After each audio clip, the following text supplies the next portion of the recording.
Hi friends, అందరికీ నమస్కారం అండి. అందరికీ కూడా నా ఛానల్ చూస్తున్నారు కానీ ఒక్క లైక్ వస్తుందండి. నచ్చినట్లయితే నా channel subscribe, like and share please. చూస్తున్నారు కానీ ఒక లైక్ కొట్టండి ప్లీజ్. లైక్ కొడితే ఏమవుతుందండి? దానివల్ల ఏం ఖర్చు ఏమీ లేదు కదా. ఎలాగ సెల్ అలా పట్టుకొని చూస్తూ ఉంటారు, వన్ ఫింగర్తో అలా టచ్ చేస్తే లైక్ వచ్చేస్తుంది. ఎంత శ్రమ పడుతున్నారు కదా, వాళ్ళ కోసం ఒక లైక్ కొడదామని ఉండాలి కదండి మనకు కూడా. ప్లీజ్ అండి, నేనైతే ఎవరి ఛానల్ చూసినా ఒక లైక్ తప్పనిసరిగా కొడతానండి. వాళ్ళని ఎంకరేజ్ చేసినట్లు అవుతుంది కదా. ఇక్కడ చూడండి, ఓకేలేండి మీ అభిప్రాయం కదా. రిక్వెస్ట్ చేసి ఎన్ని రోజులు అడిగి తీసుకుంటామో, మీకు నచ్చితేనే కదా ఏదైనా చేయగలుగుతారు. ఇక్కడ చూడండి, మార్నింగే రేణిగుంటలో వెదర్ ఎలా ఉందో చూడండి. కాశీరత్నాలు చూడండి, చూస్తుండగానే ఎన్ని పూలు వచ్చేస్తున్నాయో చూడండి. చిన్న మొక్కలే, చిన్న తీగలే, మొక్కలు కాదు తీగలు. ఎంత బాగా పూలు పూస్తున్నాయి చూడండి, ఎంత బ్యూటిఫుల్గా ఉందో కదా. ఇక్కడ కనిపించేది రెడ్గా కనిపిస్తున్నాయి కానీ డార్క్ పింక్ అండి. చాలా బ్యూటిఫుల్గా ఉన్నాయండి ఫ్లవర్స్. చెప్పాను కదా, తీగలు మొలకలు అదే సంపంగిల్లాగా ఉంటాయని. చాలా బ్యూటిఫుల్ అండి ఈ కలరు. అయితే గింజలు పడి వచ్చినాయండి. నేనైతే వేసిన గింజలు అయితే అవి ఎండిపోయినాయి మొక్కలు ఈ మధ్య. మళ్ళీ ఇవి గింజలు పడి వర్షాలకి వాటికి మొలకలు వచ్చి తీగలు త్వరగా అల్లుకొని ఆ పూలండి. ఇవి చూడండి, సక్యులెంట్స్ చూడండి. అలా వద్దని అలా వదిలేస్తే అవి ఎన్ని మొలకలు వచ్చేసి ఎన్ని పూలు మొక్కలు అయిపోతున్నాయంటే. చిన్ని మొక్క చూడండి, అదైతే బోగన్ విల్లా చిన్నిది కొమ్మించి పెట్టానండి ఆ నల్ల డబ్బాలో కనిపిస్తోంది కదా. దానికి కూడా పూలు వచ్చేసాయండి. మందార పూలు కూడా చూడండి, కలర్ ఎంత బ్యూటిఫుల్గా ఉందో కదా. ఏంటో నా పూల పిచ్చి మీకు కూడా చెప్తూ ఉంటాను. నచ్చినట్లయితే ఒక లైక్ ప్లీజ్. పూలు ఇష్టపడిన వాళ్ళు, మొక్కలు ఇష్టపడిన వాళ్ళు ఎవరు ఉండరు కదండి. మేఘాలు చూడండి ఎలా వేసుకొని ఉన్నాయో. ఊరికేనండి ఉదయం పూట అలా మేఘాలు అనిపిస్తున్నాయి. 9:30 అలాగైందంటే విపరీతమైన ఎండ వచ్చేస్తుందండి మళ్ళీ 2 days నుంచి. రాత్రి అయితే వర్షం బాగా పడిందండి రేణిగుంటలో. బాగా అంటే అంత ఇదిగేమి కాదు, ఒక మోస్తరుగానే పడిందండి. ఇదిగోండి మా కోడలు ఈరోజు ఆడి కృతిక కదా పూజ చేశారండి. వాళ్ళు ఉండేది ఉదంపూర్లో ఉంటారండి. అమ్మాయి పూజ చేసి వీడియో పెట్టారు, అమ్మ మన ఫ్యామిలీ మెంబర్స్కి పెట్టండి అని. ఇదిగోండి ఇలా పెట్టాను, ఇలా చేశారండి. సారీ పెట్టాను కాదు, చేశారండి. పులిహోర, గారెలు, పాయసము, ఫ్రూట్స్, అరటిపళ్ళు ఇవన్నీ అలంకరించారండి. తట్ట అలంకరించారు. అలాగే పిండి తల్లిగా అంటామండి మేము. పిండి బెల్లం కలిపి, అంటే బియ్యం ఒక 2-3 గంటల ముందుగా నానబెట్టేసి అది మిక్సీకి వేసుకొని నెయ్యితో పిండి దీపం పెడతామండి. ఆడికృతికి, వెంకటేశ్వర స్వామి బ్రహ్మోత్సవాలకి అలాగ పెడుతూ ఉంటాం మేము.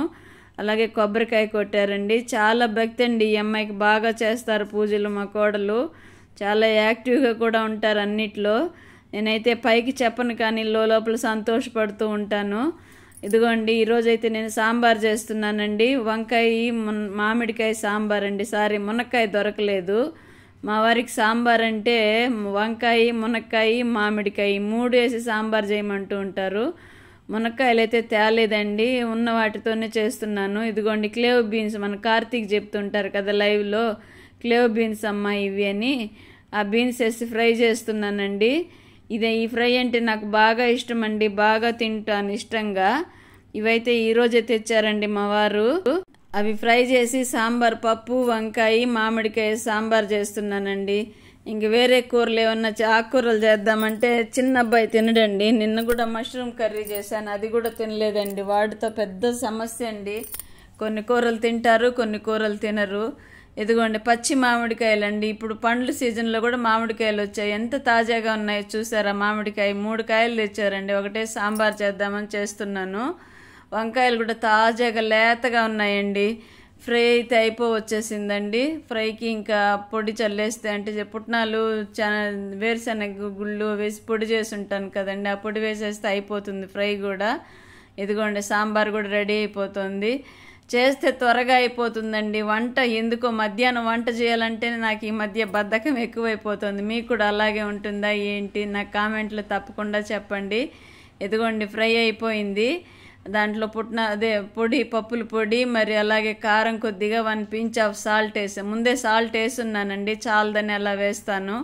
ఈ అలవాటు అయితే మా అమ్మదండి. మా అమ్మ చేసేటప్పుడు అబ్జర్వ్ చేస్తూ ఉండేదాన్ని కదా. ఫ్రైలు చేసేటప్పుడు లాస్ట్లో పప్పుల పొడి వేసి దాంట్లో మళ్ళీ కొద్దిగా సాల్ట్ యాడ్ చేసేవాళ్ళు. ఎందుకమ్మా అంటే పప్పుల పొడి వేసాను కదా, లాస్ట్లో అలా వేస్తే టేస్ట్ వస్తుంది అనేవాళ్ళు. ఏంటో అమ్మల జ్ఞాపకాలు అలా మన మనసులో ముద్రించుకుపోతాయి కదండి, బుద్ధిలో అలా నిలబడిపోతూ ఉంటాయి. ఎవరు ఎన్ని నేర్పించినా కానీ అమ్మ జ్ఞాపకాలే కదండి. ఇదిగోండి సాంబార్ కూడా రెడీ అయిపోయిందండి. వంకాయ, అలాగే మునక్కాయ లేదు సారీ వంకాయ, మామిడికాయ అండి, అది సాంబారు. రైస్ అయిపోయింది, రైస్ తీసి చూపిస్తున్నా మీకు. రైస్ అయితే పొడి పొడిగా ఉందండి. ఇది ఫ్రై ఇదిగోండి మా వారికి రెడీగా పెట్టేశాను ప్లేట్లో.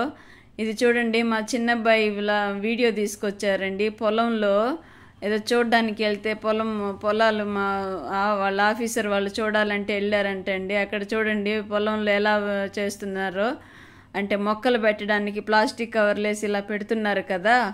ఎక్కువ పొలం ఉండేవాళ్ళు ఇలా చేస్తూ ఉంటారు కదండి. చూడండి అసలు సైన్స్ సాధనాలు అంతకుముందు ఇవంతా లేవండి. నా చిన్నప్పుడు అలాగా రైతులు కూలీలను పెట్టుకొని చేయించుకునే వాళ్ళు పనులు. ఇప్పుడైతే ఈజీ మెథడ్ అండి. సైన్స్ సాధనాలు ఎంతగా అభివృద్ధి చెందాయి అంటే ఇంకా మాటల్లో చెప్పలేమండి. ఇదిగోండి వీటిల్లో మొక్కలు పెట్టేస్తారు, నీళ్లు పట్టేస్తూ ఉంటారు వరుసగా. శ్రమ తక్కువ కదండి. అలాగే 3 రోజుల్లో అయ్యే పని 3 గంటల్లో చేసేసినట్టుందండి ఇది చూస్తుంటే. నాకైతే చాలా ముచ్చటేస్తుంది, అలాగే ఆశ్చర్యం కూడా అండి. కొన్ని సైన్స్ సాధనాలు చూస్తుంటే అదే కవర్ పరుస్తుంది, ఇటు అటు ప్రెస్ చేసుకుంటూ ఈ 2 కలిపి మట్టిని కప్పేస్తున్నాయి. చూడండి ఎంతవరకు మట్టిని కప్పాలో అంతవరకే కప్పుతున్నాయి. ఇంక వీటిల్లో తడి ఇచ్చారా అంటే నీళ్లు పట్టారా, మొక్కలు పెట్టేశారా, ఈజీగా గ్రోత్ అయిపోతూ ఉంటాయి కదండి. మీకు ఎలా అనిపిస్తుంది ఇవి చూస్తుంటే? ఈ సైన్స్ సాధనాలు అంటే ఈ వస్తువులు ఇవన్నీ చూస్తుంటే ఆశ్చర్యం అనిపించట్లేదా అండి? నాకైతే చాలా ఆశ్చర్యం అండి. చిన్న తెలివితేటలతో ఎంత పెద్ద పనులు చేసేస్తున్నారు కదా. వ్లాగ్ నచ్చినట్లయితే ఒక లైక్